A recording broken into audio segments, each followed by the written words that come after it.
So ito guys yung C240, no. So ina-adjust pa natin yung ano niya, yung release ng kanyang catalyst, no. Para tama ang templada ng oxygen, no, napapasok doon sa intake manifold guys. So calibration natin guys. As you notice, medyo gray na ang kanyang usok, no? Hindi na maitim. So ibig sabihin niya gumagana na ang ating power up dyan, no? So lilinisin muna natin yung exhaust system niya. So ina-adjust pa natin para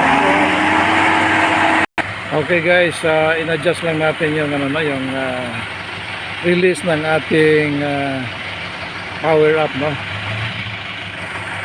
At saka marami pa itong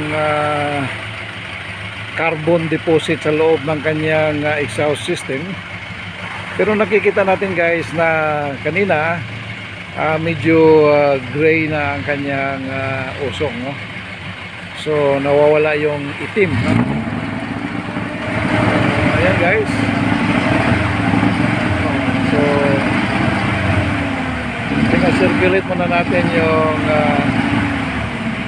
ating power up, no?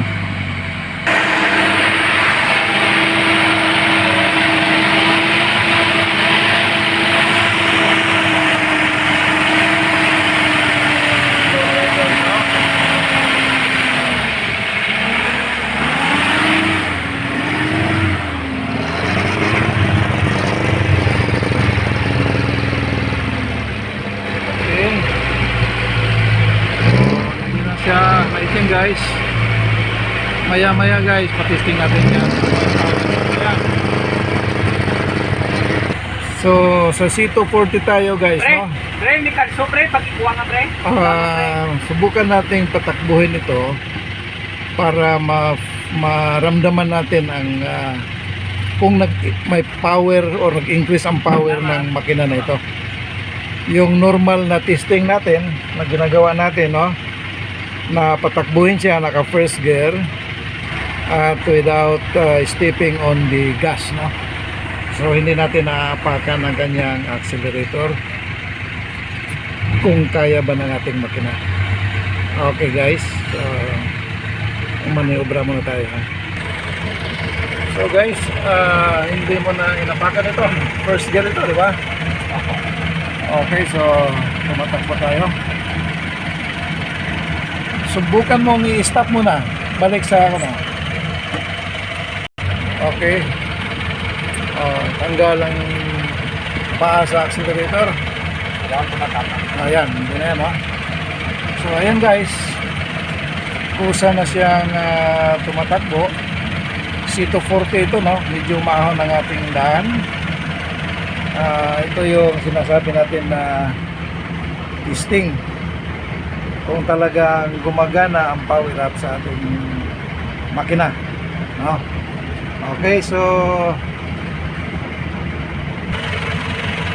ayan, hindi na inaapakan, no? So kasi guys, usually pag walang power up, mga ganitong sitwasyon, pag apak natin, lalo na ito maliit na makina, mamamatay ang ating engine, no? O kaya magano yan, parang maalanganin siya, no? Pero ito normal lang siya, naka-idling lang siya, so umahon. Okay, so okay guys, yan ang ating result, no? So yung usok kanina blue na siya, hindi na siya maitim. Sa kalaunan matatanggal na yan kasi nililinis pa niya yung system natin. So sir, sa feeling mo nung initial mo, nakikita mong may power ang makina natin? Power. Okay, may power na ito, no? Okay, sige. So, ngayon, masasabi ko lang, steady ka lang.